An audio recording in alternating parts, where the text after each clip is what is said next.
Kw'igenekerezo rya 17/0 uno mwaka umukuru w'inama nkenguzamateka nyeniteka Emmanuel Sinzohagera yararongoye inama aho abakenguzamateka bari baramutse bashikiriza ibibazo umushikiranganji w'ubutungane umupfasoni Domine Banyankimbona kubijanye n'imyitwarariko y'abenegihugu. Mu bibazo abakenguzamateka bashikirije uwo mushikiranganji harimo nk'ibijanye n'ingingo leta yafashe yo guhagarika gupfunga abagirizwa ivyaha bito bito mu ntumbero yo gutezurira amabohero no korohereza ubuzima bw'abapfunzwe. Aha twovuga cane nk'ibijanye n'inkurikizi iyo ngingo izogira, ico ubushikiranganji bwisunze mu kuyifata, akarusho izozana, intambamyi zoba zarabaye mw'ishirwa mu ngiro ryayo n'ico ubushikiranganji butegekanya mu gihe inyuma y'ishirwa mu ngiro y'iyo ngingo ivyaha vyoca bikorwa ku bwinshi. Ikibazo ca mbere mwarabajije muti mu ntumbero yo gutezurira amabohero no korohereza ubuzima bw'ifungwa, leta mvyeyi yarafashe ingingo zo guhagarika gufunga abagirizwa ivyaha bito bito nk'uko biri mu ngingo y'umushikiranganji yo kuwa 31 Gitugutu umwaka w'2022. Mwarabajije muti iyo ngingo mwayifashe mwisunze iki?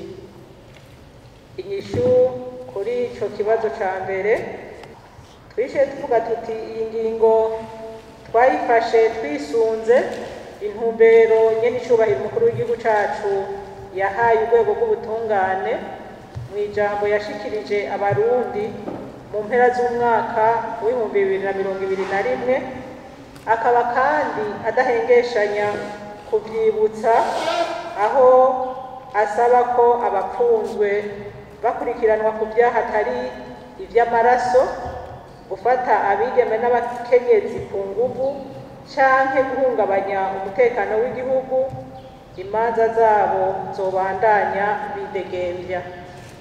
Kukaba nkako ntawuyobewe ko igihe umupfungwa ari mw'ibohero atagikorwa c'iterambere ariko ararangura, ariko akaba agaburirwa, aryamikwa, kongera akavuzwa na leta, uwakorewe icaha ntivyoroha ko arihwa, kuko uwamukoreye icaha ataba ariko arakora ibikorwa by'iterambere vyomushoboza kuriha ivyo yononye. Ari naho kenshi uzusanga abagize umuryango w'ukurikiranwa icaha afunzwe bariko barembemba barondera ingene yofungurwa, kenshi bikanatuma bagurisha icari gitunze umuryango kandi atari bose bakoze ico caha. Ku kibazo kigira kabiri mwarabaciye muti mu kuyifata mwoba mwararavye inkurikizi zo guhagarika igihano co gufunga mu gihe catera ubwoba inkozi z'ibibi bigatuma zihanura kubera gutinya gufungwa. Inyishu nuko iyo ngingo twayifashe twayihweje neza. Ico twobamenyesha nuko tutahagaritse igihano co gufungwa. Ico gihano mu bisanzwe gitangwa na sentare mu gihe uwukurikiranwa ku caha kimwagiye. Imbere y'uko sentare ifata ingingo rero umuntu aba afatwa nk'umwere, bimwe bita mu gifaransa présomption d'innocence. Ariko amategeko aravuga ko umuntu ashobora gufungwa by'agateganyo, ariko bikaba ibidasanzwe. Aho mbere hakaba n'ibisabwa kugira ngo iyo ngingo ifatwe. Ko rero umuntu akurikiranwa ku caha gito aburana yidegemvya, nta nkurikizi ihari, ahubwo ni vyiza uravye ibibazo biri mu mabohero. Bituma abapfungwa bagabanuka, abasigaye nabo bakabaho mu buryo bwubahiriza agateka ka zina muntu. Kuri iki rero nomenyesha ko urubanza rw'uwaburanye yidegemvya iyo rurangiye rukaba ntabanduka, sentare ishinze ko afungwa nta kabuza arafungwa. Ico gihano rero cyakuweho nk'uko hari abavyibaza. Abajejwe gufata ingingo zo gufunga abakurikiranwa ko icaha bogerageza kwitonda mu gufata ingingo yo gufunga nk'uko mbere bisanzwe ariko bitegekanijwe n'amategeko, kuko ugufunga umuntu ari ingingo itegerezwa gufatwa mu gihe bigaragaye ko uwakoze icaha abandanije yidegembya ashobora kuba ivyononekara. Mu ntererano ziwe Nyeniteka Emmanuel Sinzohagera arongoye inama nkenguzamateka yasavye ubushikiranganji bw'ubutungane gutegura itegeko riha ibikorwa bagiriwe n'ivyo vyaha bito bito kugira ngo bugwanye ukwihanira kokorwa n'ababikorewe. Umuntu arinze agenda kwiba ntaba afise icari, arinze agenda kwiba igitoki, akiba umwumbati, akiba ibigori, uyu muntu aza kuriha gute?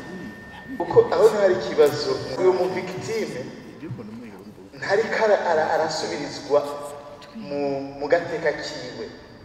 Aho niho hari ikibazo, niho nibaza mwodufasha ni gute umu victime nawe yogarantizwa akaronka agasubizwa dans ses droits. Ego ivyo gufungwa reka tubireke, mugabo none lo victime aza gusubizwa gute mu droit yiwe? Nize mécanisme muriko murashira en place kugira ngo effectivement ivyo gufungwa birekwe, mugabo urya yononerewe asubizwa gute mu droit yiwe? Bigenda gute? Naho nibaza hari ikibazo. Araje ari inkoko arayiriye, none araza kwidaho akubwiye ati nzokwishura, urumva umwaka ugahera, imyaka ibiri gahera, itatu, none umugira ati akaca agenda kwiba n'ahandi. None umva by'ukuri erega urumva naho tubise izo ngorane kubera ko societe imeze yaramaze kumugara. Rero naho dufitiye ingorane, mbega iyo societe yamugaye tuyigorora gute? Enda ni mugende mu bushikiranganje mwerabore itegeko ryo kuzana iyindi solution, ati uyu muntu azoba yafashwe ibyaha nibi kigenda gukora aca amafaranga akoze abikore yidegembye, amafaranga yaciye aca agenda kwishura wa muntu point. Kuko urumva bafise ingufu kandi urumva bizaba byishuye na ca cifuzo canye n'icubahiro, kuko abona yuko abafungwa naboteje imbere igihugu. Reka rero bareke kurya ivyagusa, ahubwo tubashire ku bikorwa hanyuma bakore bishure ivyo bakoze. Komsa niya bikora karegaza ugati finalement ndashoreka kukubananya nkora sinsubire kwiba sinsubire gukora ivyaha, mugabo nkore cette fois amafaranga yinjira mu muryango. Abakenguza amateka barashikirije kandi ibibazo bijanye n'ibikorwa vy'umugujejwe ukuri no kunywanisha abarundi CVR, igihe hazoshigwaho ihuriro ryotuma habaho ibiganiro mu ntumbero yo kubandanya ishigwa mu ngiro ry'umugambi wo kumenya ukuri no kunywanisha abarundi, ahubwo ubushikiranganje bugejeje gusaba ikigongo bene igihugu nka leta ku vyabashikiye mu mwaka w'igihumbi kimwe amajana 1972 gushika mu mwaka w'igihumbi kimwe n'amajana 1973, n'inzira ubushikiranganje buzocishamwo ibijanye no gusaba ibihugu vy'Ubudage n'Ububirigi kwemanga uruhara rwavyo mu bwicanyi bwakozwe mu Burundi muri ico gihe. Mwarabajeje mu ikoraniro ryahuje abagize inzego zijejwe gushinga no gukenguza amategeko ryabereye mu Kigobe kw'igenekerezo rya 20 Kigarama mu mwaka w'2021, haratanzwe intumbero ko vyokorerwako biraba leta y'u Burundi. Aho hari mu gihe umugwi w'igihugu ujejwe kumenya ukuri no kurekuriranira wari usanzwe ushikiriza icegeranyo c'ivyo waranguye imbere y'izo nzego. Aho twovuga nko gutunganya ihimiriza ku baserukira ibihugu vyabo n'abafise ivyo bajejwe ku izina ry'ibihugu vyabo mu Burundi. Mwarabajije ati nijyari hazoshirwaho ihuriro ryotuma habaho ibiganiro no gusaba abofasha mu buryo butandukanye mu ntumbero yo kubandanya ishigwa mu ngiro y'uwo mugambi wo kumenya ukuri no kurekuriranira. Inyishu kuri iki kibazo, ico ni iciyumviro cashikirijwe recommandation. Leta izovyihweza irabe ko iryo huriro rikenewe n'akarusho ryozanira abarundi mu bijanye no kumenya ukuri ku vyabaye mu Burundi mu gihe izoba iriko irashira mu ngiro iyo ntumbero.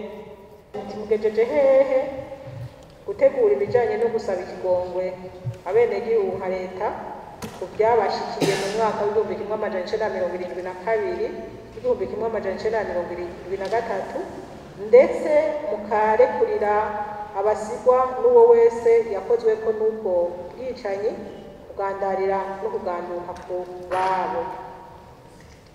Inyishu kuri iki nuko leta nkozi kandi ivyeyi iriko irabikorerako cane, kandi nk'uko musanzwe mubikurikiranira hagufi, leta isanzwe iriko irapanga abenegihugu ku kivi hamwe n'ibindi bikorwa vyinshi vyotuma haba iterambere mu gihugu cacu. Nico gikorwa rero kiri mu leta iriko iragikorerako. Muravuze muti kimwe mu vyasabwe n'umugujejwe kumenya ukuri no kurekuriranira harimwo ugusaba igihugu c'Ubudagi n'ic'Ububirigi kwemanga uruhara rwavyo mu bwicanyi bwakorewe abarundi mu mwaka w'igihumbi kimwe amajana icenda na mirongo irindwi na kabiri ushira umwaka w'igihumbi kimwe amajana icenda na mirongo irindwi na gatatu. Mwarabajiye kuti niyihe nzira muzobicishamwo kugira ivyo bihugu bivyemanga. Inyishu kuri ico kibazo nuko twabibonye ko umugwi severe ujejwe kumenya ukuri no kurekuriranira waravuze ko ibihugu vy'Ubudagi n'Ububirigi vyosabwa kwemanga uruhara rwavyo mu bwicanyi bwakorewe abarundi. Inzira isanzwe ikoreshwa ni inzira y'imigenderanire voie diplomatique, kuko ibihugu bifite ubwigenge nta gahato babishiraho. Mu yindi myitwarariko abakenguzamateka bashikirije umushikiranganji w'ubutungane vyerekeye ingene uwakorewe icaha azotunganirizwa mu gihe gikozwe atapfunzwe, ibijanye n'abacamanza badakwiye mu bice bimwe bimwe vy'igihugu no kuronsa amasentare uburyo bwo gushobora gushira mu ngiro imanza zaciwe. Umushikiranganji Domine Banyankimbona yaratanze umuco kuri iyo myitwarariko n'ibibazo vy'abakenguzamateka.